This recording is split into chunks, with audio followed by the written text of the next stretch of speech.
Morphologically and physiologically same and can interbreed, ठीक है ना, इंटरब्रीड कर सकते हैं।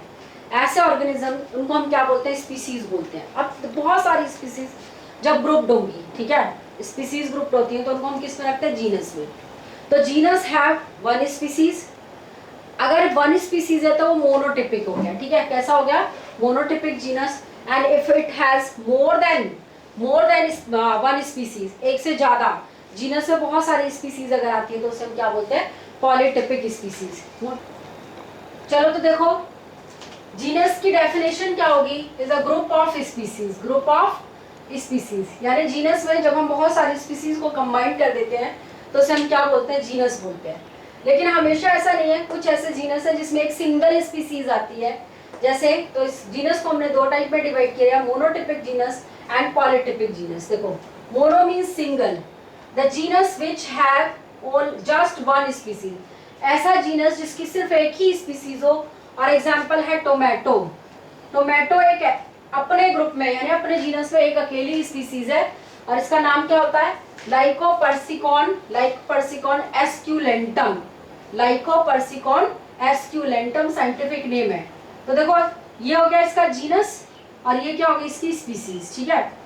और लाइको वर्ड जो आपका टोमेटो होता है ना, उसकी जो सेल वॉल होती है उसमें लाइकोप्रोटीन है, वो लाइकोप्रोटीन ही उसको राइपेंड करता है और जो उसकी वॉल हार्ड बनाता है, जिसे प्रोटेक्ट करता है एक्सटर्नल एनवायरनमेंट से। ये फिजियोलॉजी वाला कंसेप्ट आ गया, यहाँ नहीं आएगा वैसे, ठीक है। वॉल में केमिकल होता है कौन सा, लाइकोप्रोटीन, ठीक है, एक तरीके का। देखो फिर से जीनस क्या है, ग्रुप ऑफ स्पीसीज है, दो टाइप का हो गया, मोनोटिपिक ऐसा जीनस जिसमें सिर्फ एक सिंगल स्पीसीज आएगी, एग्जांपल है आपका टोमेटो, ठीक है। अब पॉलीटिपिक जीनस जिसमें हमारे genus which have more than one species, ऐसे जीनस जिसमें एक से ज्यादा स्पीसीज हो। जैसे देखो सोलेनम, तो अगर हम सोलेनम ट्यूबरोसम लिख दें तो पोटैटो हो जाएगा, और अगर हम सोलेनम मेलनजेना लिख दें तो ब्रिंजल हो जाएगा। इसका मतलब देखो क्या हुआ कि पोटैटो और ब्रिंजल एक ही जीनस की स्पीसीज है, पोटैटो और ब्रिंजल हमारा क्या है, एक ही जीनस की स्पीसीज है। अगर आपको पोटैटो लिखना है तो भी आप जीनस का नाम क्या लिखोगे, सोलेनम ट्यूबरोसम, और अगर आप ब्रिंजल का नाम लिखोगे तो क्या लिखोगे, सोलेनम मेलनजेना। समझ में आ रहा है ना यहाँ तक। तो ये कैसे हो गए जिसमें दो स्पीसीज है। ऐसे ही देखो पैंथेरा, पैंथेरा जिसमें हम लॉइन को भी टिग्रिस को, तो ये क्या हो गया, अगर पी लगा दूं मैं यहाँ तो देखो पैंथेरा लियो, इन लियो टिग्रिस और पार्डस, तीनों की जीनस क्या है, सेम है, तीनों का जीनस क्या होता है, सेम होता है। तो पैंथेरा लियो लॉइन का हो गया। अगर पैंथेरा टिग्रिस बोल रहे हैं तो हम किसकी बात कर रहे हैं, टाइगर की, और अगर हम पैंथेरा पैरडस बात कर रहे हैं तो किसकी बात कर रहे हैं, लेपर्ड की। तो देखो पैंथेरा में कितनी स्पीसीज आ गई आपकी, 3 स्पीसीज। समझ पा रहे हैं। तो आइदर वन स्पीसीज होगी तो मोनोटिपिक, डाइटिपिक या पॉलीटिपिक ही लिखेंगे, डाई नहीं लिखेंगे। इसमें देखो सोलेनम, सोलेनम में आपका दो आता है, Solanum tuberosum potato, Solanum brinjal, ठीक है, सोलेनम मेलनजेना। इसी तरीके से पैंथेरा। तो अब देखो इनके क्या होते हैं, अपीयरेंस अलग अलग होती है। आपने देखा होगा लॉयन, टाइगर और लेपर्ड, बहुत सारे फीचर्स इनके क्या होते हैं, मैच होते हैं। इन्हें ब्रीड भी कर सकते हैं आपस में, पता है तुम्हें, और डिफरेंट वेराइटीज बना सकते हैं, डिफरेंट वेराइटीज बना सकते हैं। और इनकी जो आप अगर रेफरेंस बुक पढ़ोगे तो इनके जो ऑफस्प्रिंग होते हैं वो फर्टाइल भी होते हैं बाय ह्यूमन इंटरफेरेंस। हमने स्पीसीज में क्या पढ़ा था, अर्नेस्ट वेयर ने बोला था कि ऐसी स्पीसीज जो ब्रीड कर सके और जिनके ऑफस्प्रिंग कैसे हो, फर्टाइल हो। लेकिन मैंने उसमें दिन एग्जाम्पल बताया था हिन्नी और म्यूल का, जो कैसे थे, इनफर्टाइल थे, तो वहां पर एक्सेप्शन आ गया। उस केस में देखो स्पीसीज वाली डेफिनेशन क्या हो रही है, फेलियर हो रही है। लेकिन अगर यहाँ पे इनको इंटरप्रीट कराते हो ना, इनको इंटरप्रीट कराते हो तो इनके फर्टाइल होते हैं, नेचुरली फर्टाइल होते हैं और उनके ऑफस्प्रिंग्स होते हैं, ठीक है। तो ये स्पीसीज हुई। इसमें बोलो कोई डाउट किसी को इतने में,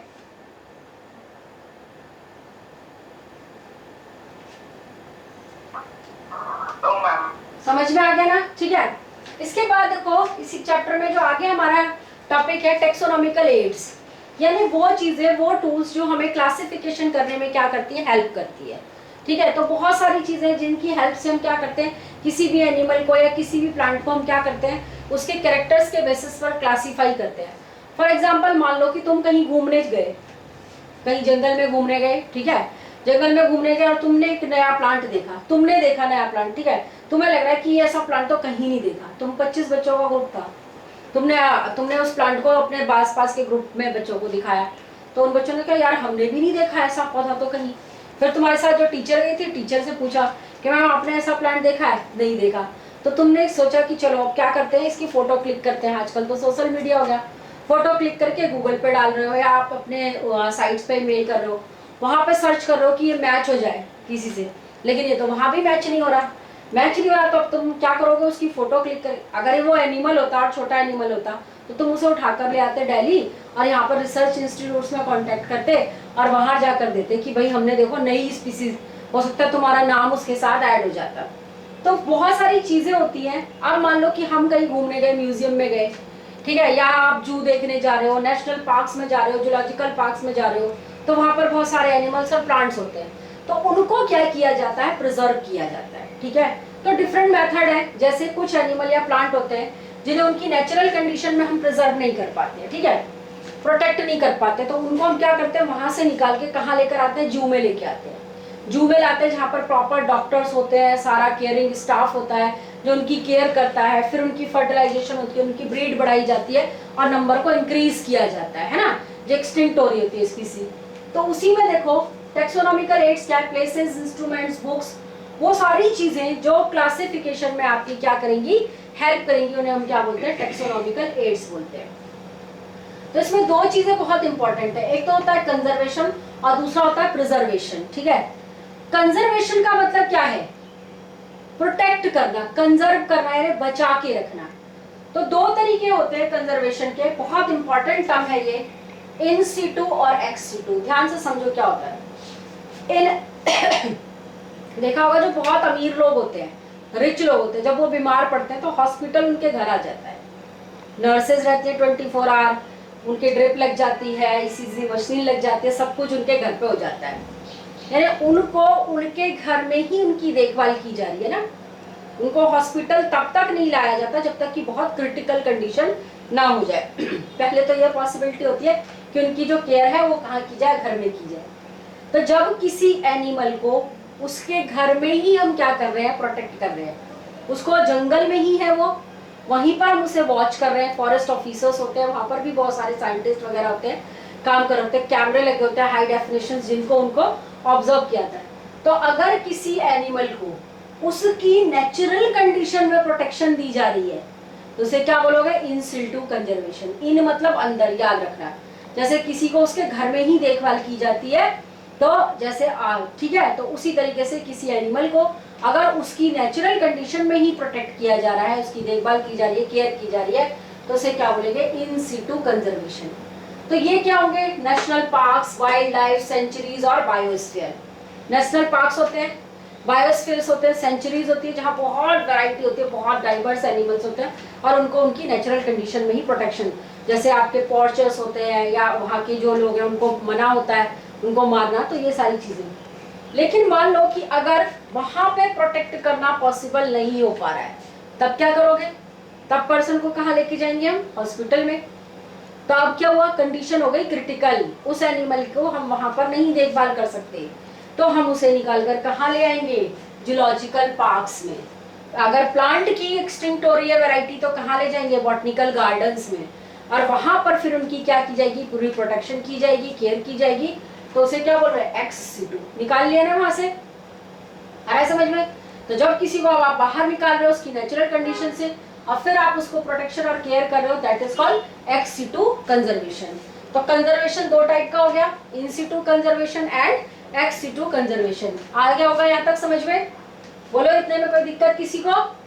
तो फिर देखो, अगर फिशेस को आपको प्रोटेक्शन देनी है तो आप एक्वेरियम बनाओगे, प्लांट्स को अगर आपको रखना है तो आप बॉटनिकल गार्डन बनाओगे, एनिमल्स को रखना है तो आप zoological parks that are called zoo, जिन्हें हम क्या बोलते हैं, जू बोलते हैं, वहां पर उनको रखते हैं। ठीक है, यहाँ तक कोई दिक्कत, आगे बढ़ते हैं। आप जनरल चीजें, अब दूसरा टेक्सोनॉमिकल एड, सेकंड कैटेगरी, पहला कंजर्वेशन। अब प्रिजर्वेशन भी करें तो प्रिजर्वेशन कई तरीके से होगी। पहला देखो बॉटनिकल गार्डन, इसमें थोड़ी सी नॉलेज होनी चाहिए। लार्जेस्ट बॉटनिकल गार्डन आपका कहाँ पर है, इंग्लैंड में, जिसे क्यू बोलते हैं, ठीक है। और इंडिया में कहाँ पे है, कोलकाता में, ठीक है, लार्जेस्ट है। उसके बाद लखनऊ में भी आपका बॉटनिकल रिसर्च गार्डन और आपका वेस्ट बंगाल में भी है। ठीक है, इनमें जब आप जाओगे ना बॉटनिकल गार्डन्स में, तो तुम्हारे नॉर्मल गार्डन पार्क और बॉटनिकल गार्डन में क्या फर्क होता है? कुछ फर्क है कि ऐसी पार्क जैसे होते हैं वहां पे भी बस प्लांट वगैरह उगा लेते हैं? कुछ फर्क है? वहाँ पे नेम से डिफाइन करा होगा प्लांट्स को, हाँ, ऑर्गेनाइज तरीके में रखे होंगे हर प्लांट, categories के हाँ, हिसाब से। जितने भी ट्री प्लांट सब पे उनकी क्लासिफिकेशन लिखी होगी। ठीक है, कौन सी फैमिली है, कौन सा ऑर्डर है, क्लास है, जीनस है, सारी चीजें, उसका मेडिसिनल इम्पोर्टेंस लिखा होगा। कभी अगर मुगल गार्डन गए होगे ना तो वहां पे भी देखना, ध्यान दिया होगा कि प्लांट्स जो ट्रीज होते हैं ना उन पे उनके नाम लिखे होते हैं, साइंटिफिक नेम लिखे होते हैं। इवन अब कई केवीज में भी टीचर वो गार्डन बनाते हैं और वहां पे वो नाम लिखते हैं, प्लांट पे नेम प्लेट लगी होती है और उस पर वो प्लांट पे नाम लिखते हैं। तो क्या है, वहां पर प्रॉपर रिसर्च की जाती है और हर प्लांट का इम्पोर्टेंस, उसकी क्लासिफिकेशन, उसकी क्या मेडिसिनल इंपॉर्टेंस है, उस तरीके से उनको कैटेगराइज किया जाता है। ठीक है, तो ये क्या हो गया आपके बॉटनिकल गार्डन। ये याद रखना, लार्जेस्ट वर्ल्ड में कौन सा है? Royal botanical garden. और इंडिया में कौन सा है? नंबर 1 पे कोलकाता, कलकत्ता में। ठीक है, और ये तुम्हारा हावड़ा में है, एक बार एनसीईआरटी में देख लेना, हावड़ा में, सेकंड लखनऊ और फिर वेस्ट बंगाल। उसके बाद तीसरी कैटेगरी आती है, यहाँ पे आप प्लांट्स को तो लाइव कर रहे हो, लेकिन कुछ प्लांट्स ऐसे हैं जिन्हें हम लाइव प्रिजर्व करके आगे फर्दर स्टूडेंट्स के लिए नहीं रख पाते हैं। अब मुझे स्टडी करना है, मैं नहीं जा पा रही हूँ बॉटनिकल गार्डन, इन तीनों जगह पे हर पर्सन नहीं जा सकता, तो हर जगह क्या किया था, हर्बेरियम बनाई जाती है। हर्बेरियम क्या होता है, उसमें जब प्लांट के किसी पार्ट को क्या करते हैं, सनलाइट से हटा के प्रिजर्व करते हैं, ड्राई करते हैं।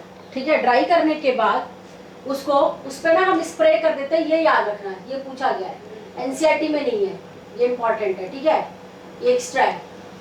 मर्क्यूरी क्लोराइड का स्प्रे किया जाता है, HgCl2, जो उस प्लांट को प्रोटेक्ट करेगा पैथोजेनिक अटैक, यानी उस पर कोई पैथोजन अटैक जैसे फंगस वगैरह ना लग जाए या कोई कीड़ा ना लग जाए। ठीक है, वो वाला नहीं कि बच्चे वो किताब के बीच में फूल सुखा लेते हैं, किसी ने गुलाब दिया होता है, ठीक है, सुखाते समथिंग वैसे ही है, तरीका वही होता है। तो देखा होगा तुमने, उसकी पंखुड़ियां नहीं झड़ती हैं और वो एज इट इज शेप ले लेता है। उसको क्या करना है, हमें फाइल पे लगा लेना है। इस तरफ हम फाइल पे लगाएंगे ये वाला पोर्शन। अच्छा, स्क्रीनशॉट एक बार ले ले। जब आप हर्बेरियम बनाते हो, हमने भी बनाई हुई है, अब तो नहीं बनवाते आप लोगों को, लेकिन कुछ स्कूलों में बनवाने लगे हैं। ठीक है, हर्बेरियम। तो हर्बेरियम फाइल में क्या होता है, जैसे आपने एक प्लांट को ड्राई कर लिया, ठीक है, इसको प्लांट को सुखा दिया, ड्राई करने के बाद आप यहाँ पर क्या करोगे, उसका पूरा नेम लिखोगे, नेम लिखोगे या क्लासिफिकेशन करोगे। ठीक है, क्लासिफिकेशन होगा। उसके बाद उसके बारे में जो भी आपको इन्फॉर्मेशन पता है वो लिख दी। अब क्या हुआ, ऐसा अगर साइंटिस्ट करते हैं तो क्या बेनिफिट होगा? देखो, अब तुम्हें पढ़ना है तो हर्बेरियम जो होती है ना फाइलें, ऐसे रूम्स में लगी होती है अलमारी के अंदर, उसमें एंजियोस्पर्म, टेरिडोफाइट, एल्गी, सारे अलग अलग कैटेगराइज होते हैं। मान लो तुम एंजियोस्पर्म में एमएससी कर रहे हो, ठीक है, या जिम्नो में कर रहे हो, तो अब तुम्हारे पास वहां पर सारे प्लांट्स हैं। तुम जाओगे उस अलमीरा में से निकालोगे फाइल और उसमें देखोगे कौन कौन से प्लांट हैं, तो मैच कर सकते हो। तुमने कोई नया ढूंढा और अगर उनमें नहीं है तो आप स्टडी कर सकते हो। अब तो क्या हो गया कि आपका कंप्यूटर आ गया है, गूगल पे सारी चीजें, सारा इन्फॉर्मेशन स्टोर हो गया, तो आप फोटो क्लिक करके वहां डालो, मैच होगा। तो जो हर्बेरियम फाइल्स की इंफॉर्मेशन अपलोड की गई है उससे वो मैच हो जाएगी। मैच होगी, तुमने जो स्पीसीज थी जिस पर रिसर्च कर रहे थे वो मैच होगी, तो आपको पता चल गया इट्स नॉट न्यू स्पीसीज, और अगर न्यू होगी तो फिर आपने नया। तो इस तरीके से क्या करते हैं, प्लांट्स की स्पीसीज को। अब जो फॉरेस्ट में, वहां तो हर कोई नहीं जा सकता, लेकिन उसके बारे में स्टडी करना है, तो क्या किया, उसको प्रिजर्व करके रख दिया गया। ठीक है, और उसकी सारी इंफॉर्मेशन को स्टोर कर दिया जाता है। तो हर्बेरियम इंपॉर्टेंट पॉइंट, एनसीईआरटी में पढ़ लोगे, इंपॉर्टेंट पॉइंट जो है, कौन से केमिकल का स्प्रे करते हैं, मर्क्यूरिक क्लोराइड का, HgCl2 का, जो क्या करता है, इन प्लांट स्पीसीज को पैथोजन के अटैक से प्रोटेक्ट करता है। ठीक है, नेक्स्ट हमारा क्या आता है, जियोलॉजिकल पार्क्स। अभी हमने पढ़ा था। तो जू, लार्जेस्ट जू कहाँ पर है, क्रूगर, साउथ अफ्रीका में, और लॉन्गेस्ट कहाँ पे, न्यू दिल्ली में। ठीक है, तो लार्जेस्ट में विड्थ और हाइट दोनों लेते हैं। तो जू, जियोलॉजिकल पार्क, जहाँ पे एनिमल्स को क्या करते हैं, प्रोटेक्टेड एनवायरनमेंट में रखा जाता है, जहाँ पर उनकी ब्रीड की जाती है। ऐसी स्पीसीज जो एक्सटिंक्ट हो रही हैं, जो नेचुरल एनवायरनमेंट में ब्रीड नहीं कर पाती हैं, ठीक है, उनको जूलॉजिकल पार्क्स में रखते हैं और वहां पर उनको आर्टिफिशियली उनके एग को ब्रीड कराया जाता है, आर्टिफिशियल इंसेमिनेशन कराते हैं, बहुत सारी टेक्निक्स होती है, वो आप बाद में पढ़ोगे, ठीक है। उसका म्यूजियम तो सभी लोग गए होंगे, म्यूजियम में देखा होगा, प्रिजर्व, म्यूजियम छोड़ो तो अपनी लैब में गए होंगे, तो लैब में तुमने देखा होगा कि अर्थवॉर्म एक सीसी के अंदर रखा हुआ है, और अगर किसी का स्कूल बहुत पुराना है तो वहाँ पे फ्रॉग भी है, रैबिट वगैरह भी। अब तो खैर गवर्नमेंट ने बैन कर दिया है कि एनिमल को हम नहीं रख सकते, लेकिन हमने अपने टाइम में कोबरा भी था हमारी लैब में, ठीक है, और बहुत सारे एनिमल्स थे, बहुत सारे। तो हमारी मैम जो थी, जब प्रैक्टिकल्स होते थे तो वो स्पीसीज बाहर निकाल के रखती थी और हमें स्टडी करना होता था। तो प्लांट्स को, एनिमल्स को क्या करते हैं, प्रोटेक्ट करके रखते हैं। तो केमिकल होता है जिसमें वो चीजें सड़ती नहीं है, FAA, ठीक है। किस चीज का सॉल्यूशन बनाते हैं उसमें, याद रखोगे, फा। कौन से सॉल्यूशन में उसको प्रिजर्व करते हैं, फा में प्रिजर्व करते हैं। फा का मतलब क्या हो गया, फॉर्मलिन, एसीटोन एंड अल्कोहल का सॉल्यूशन बनाएंगे। बड़ी गंदी सी स्मेल आती है, उनको कभी स्मेल करना, अब तुम्हें लैब में जाने का मौका मिले तो, वो फॉर्मलिन होता है, ठीक है, हाई परसेंटेज फॉर्मलिन की रखते हैं, और उस फॉर्मलिन में उन एनिमल्स को क्या करते हैं, प्रोटेक्ट करके रखते हैं। अब जैसे बोन्स का हो गया, तो बोन्स को प्रोटेक्ट करने की जरूरत नहीं है, तो वो तो एज इट इज आप उसको रख दोगे। लेकिन अगर एनिमल्स को आप म्यूजियम में प्रिजर्व करके रख रहे हो, तो आपको कौन सा सोल्यूशन यूज करना है, फा यूज करना है, फॉर्मलिन, एसीटोन एंड अल्कोहल, ठीक है। यहाँ तक समझ में आया। ये लास्ट है की, बहुत इंपॉर्टेंट है, स्टार पॉइंट लगा लेना, कई बार पूछा गया है व्हाट इज की, ठीक है।